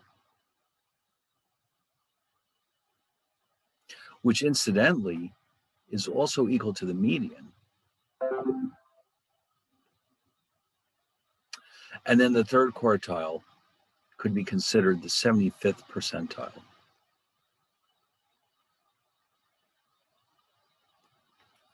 So what we're going to do is calculate these three quartiles, and it'll turn out to be a relatively straightforward process. And in fact, it's based on the median. Once again, like with the median, the process depends on whether we have an odd or even number of values. We're in effect applying the median twice. Okay, that's essentially what we're doing here. All right, so let's say we have an odd number of values and we've sorted them. Of course, we're sorting them. We have to sort them, otherwise we'll never be able to do this. Let's say that we have these numbers. We have an odd number of values. So how do we figure out the different quartiles? So here's what we're going to do. The median is 14. Okay, remember, we have an odd number of values. The number in the middle is 14. Now, this is the median, but it's also the second quartile. Now, we're going to split the data into two equal pieces.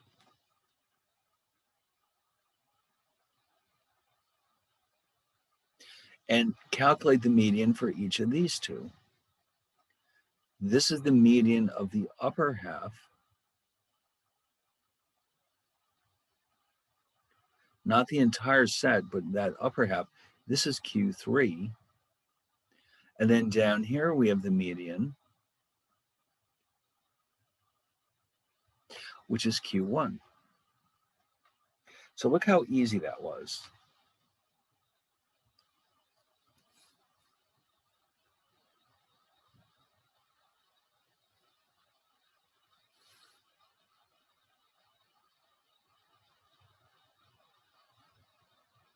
All right, now we next want to consider what to do when there's an even number of values.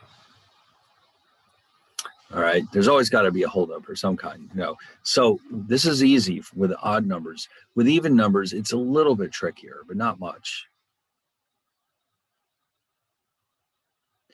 All right, so let's jump ahead and look at another example where we have an even number of values. And let's say here they are. So as always, with an even number of values,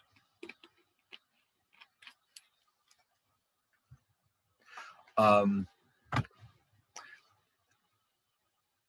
going to average out these two in the center to give ourselves a median of 3.5.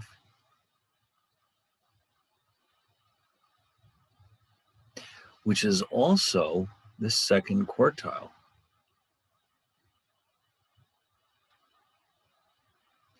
Now, what we're going to do next is split the data in half again, but we're going to include all of the values. Before, if you notice, when we split the data in half, we left out Q2. Now we're including it. So the median here is 1.5.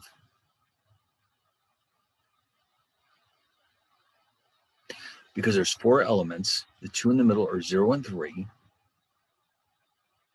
and that's Q1. Up here, the median of this upper half of the data is 5.5, which is Q3. So you can see that in the first case, we applied the rule that we use when we have an odd number of values for a median. In the second case, it's the even number. So in other words, we use the rules throughout that we use for when we have an even number of values here. Previously, with the odd number of values, we use the odd rule. Okay, so there you go. Those are your quartiles. And, you know, they can be useful for certain situations, like suppose that the SATs didn't report to you what percentile you're in, but your quartile. Well, that it's not as precise information, but at least if you know you got the third quartile, you did better than 75% of the rest of the students, or better, possibly. All right, now here's an interesting application of this. We're going to define something called the interquartile range. And all it is the difference between the third and the first quartile. In other words, think of it as the middle 50% of your data.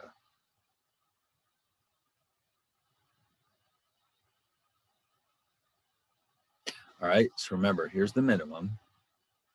Here's Q1. The interquartile range is this whole area here. Think of it as this middle 50%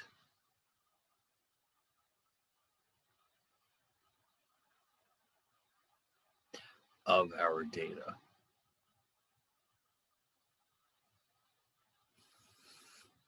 So we might like to know, for example, what is the range of values which contains the interquartile range? Now, it turns out this number, this IQR, is actually very helpful in a couple of other areas. And one of them is something we just saw a little while ago. All right. So it turns out that we can formally define what is an outlier using this concept. All right, so this is a good rule for determining what values are outliers and which ones are not.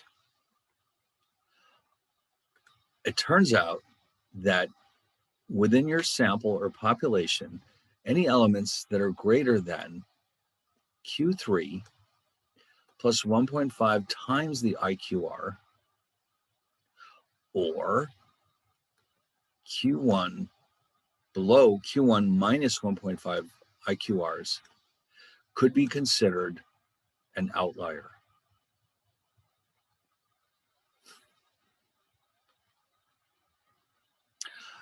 That way, we don't have to guess if any element is an outlier or not. We have a rule here, a firm rule, which tells us at what point does an element become an outlier, whether it's too large or too small. So you can see this is one of the different ways we can apply these concepts and provide us with more useful information.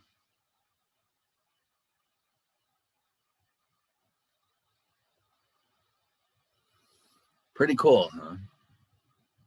Yes. You know, because you can see easily getting into gray areas with your data. And you might say, well, I don't know, it's not clear if this is an outlier or not. Here, at least now you know how to do it.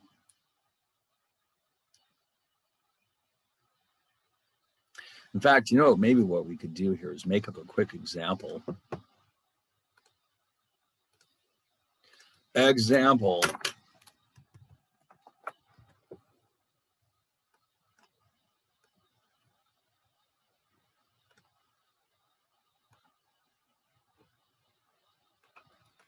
Suppose our sample, a sorted sample, and the elements in our sorted sample are 1, 2, 4, 5, 7, and 9. Okay, so here's what we're going to do. We're going to calculate the interquartile range. Okay, so we have, oh wait, sorry, I wanted to have an even number, odd number, sorry. There we go. So we know that if we take, here's our second quartile.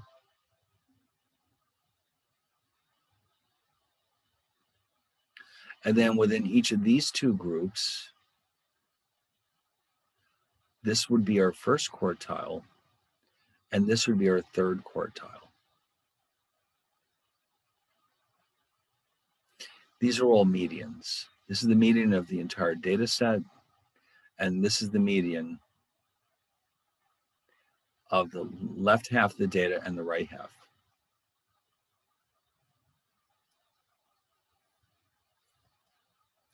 So the interquartile range is 9 minus 2 equals 7. So Q3 plus 1.5 times IQR is 9 plus 1.5 times 7, which adds up to 19.5. Q1 on the other, Q1 minus 1.5 IQR is 2 minus 1.5 times 7. And that's going to be, oh, hold on, I made a mistake. Negative 8.5.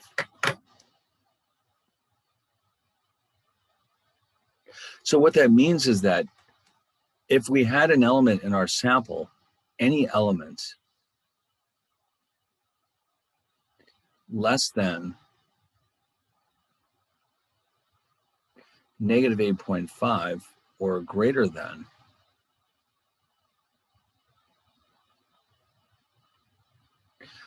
(19.5) would be considered an outlier.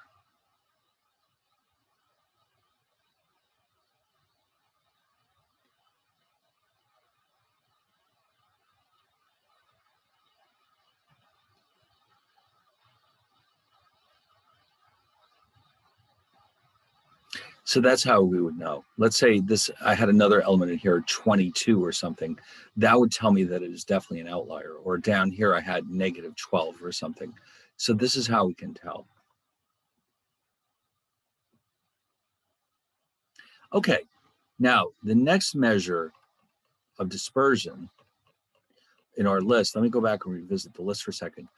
Number 3, variance. Now, it turns out, I just want to tell you in advance, the variance and standard deviation are closely related to each other. They're really not two separate measures. Once you know how to do one, you'll automatically know how to do the other. Now, once here, for the first time in a while, we have a separate formula for samples and populations. So let's start with the sample variance, and we'll see that it looks kind of scary, but it really isn't, because we've seen all these terms before. The only thing that's new here is this S squared, which represents the sample variance.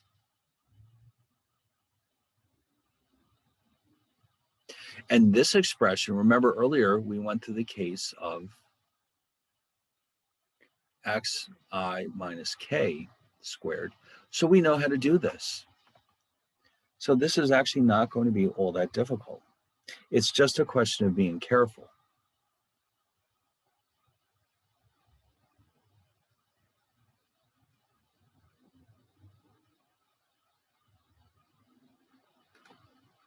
Okay, so let's go back to the same sample that we had earlier. And let's figure out the sample variance. Now, before we do that, the first thing we should always do is calculate the sample mean. But we have or previously determined that to be 10. So, although I mean, sorry, 2. So I did it here on the second slide. Just to remind you, the sample mean is 2 in this case. So what we're actually going to do, actually, before we even do that, let me copy these numbers. so you can see them all together.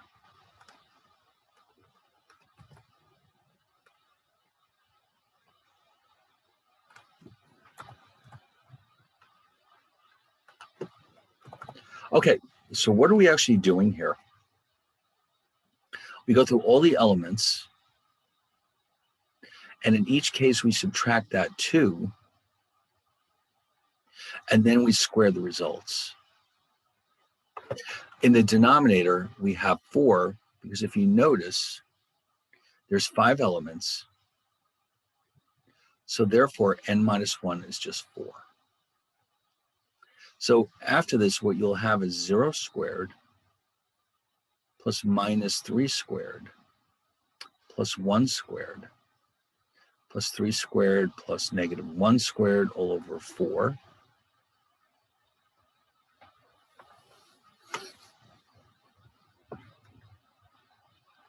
So we should probably do that first to avoid any mistakes.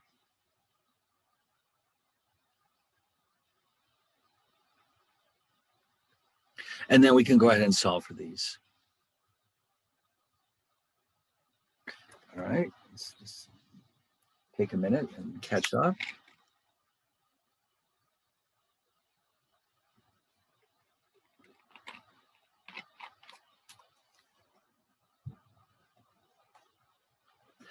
And then once you consolidate all these, you've got 0 plus 9 plus 1 plus 9 plus 4, all divided by 4. Okay, so let's see that here. Here we go. So therefore, the sample variance is simply 5. Now, this is a bit of an issue. There's an issue with the variance that we need to discuss right now.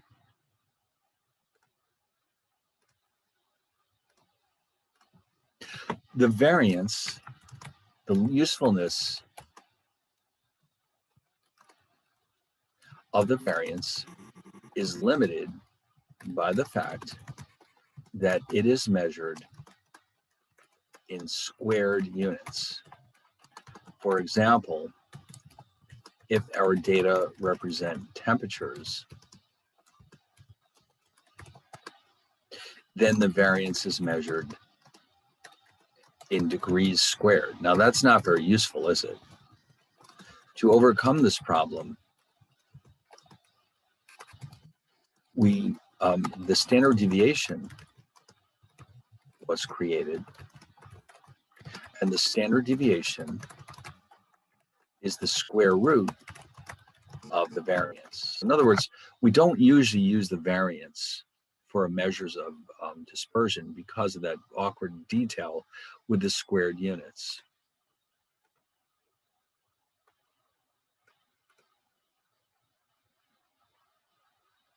So that's what's coming up next. Okay, so for this, what we'll now look at the sample standard deviation, and you'll see that it's very simply the square root of the sample variance.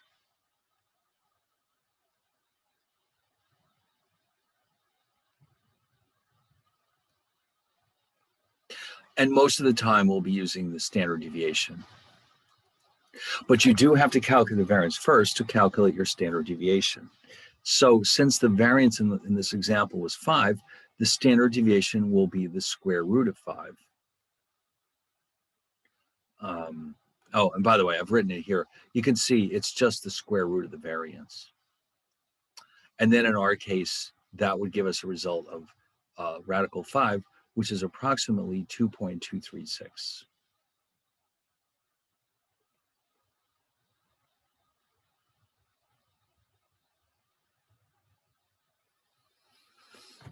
All right, and then if we're dealing with degrees or temperature, this would mean 2.236 degrees. That's something we can figure out. We can understand that. 5 degrees squared, not so helpful. But 2.236 degrees, that's very helpful.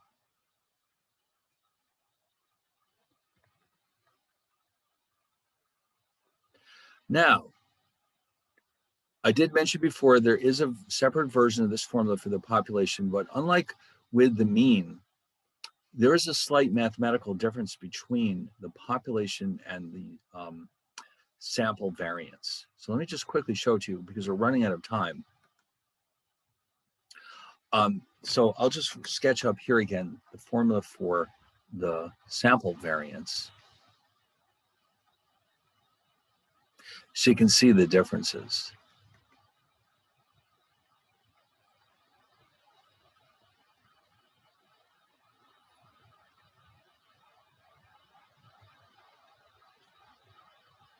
So not only do we have the N, now here's a new Greek letter, by the way. Interestingly enough, it's also called sigma. How is this possible? Because the one on the right is the uppercase sigma, and the one on the left is the lowercase version. So they're both sigmas. We use the sigma, when we square it, it becomes the population variance.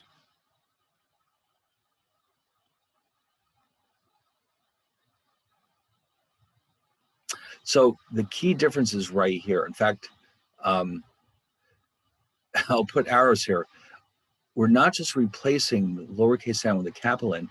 In the denominator, we're actually dividing by a different value, which is the first time we've seen this. And so the reasons behind this are so technical that we're not going to try to explain it, but we just have to remember that this is true. When you calculate a population variance divided by n, when you calculate a sample variance divided by n minus 1.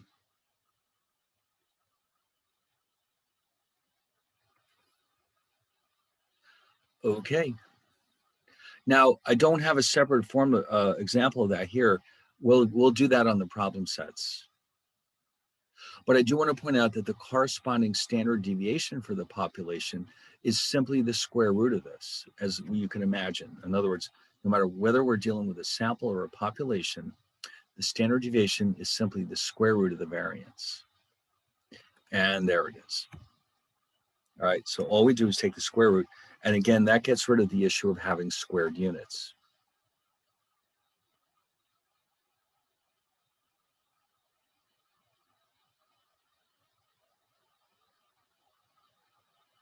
Okay, now there was one more measure which we'll save for tomorrow, the coefficient of variation. And then we're going to move on to two more measures, or one more measure, which is a little bit messier. And then when all that's done, we'll be able to start chapter 5, which I'll post this afternoon. And so we got pretty far here, I must say. So what I'd like you to do is, as soon as possible, start looking at the sample problems for this week. They're not due till next Monday, but you know, already you can do most of them. So you might want to even take a look at them this afternoon and just see what you can do. And if you have any questions, of course, we can go over them tomorrow before we get started. So in the meantime, I'd say we've had a full day here, and hopefully this wasn't too frightening.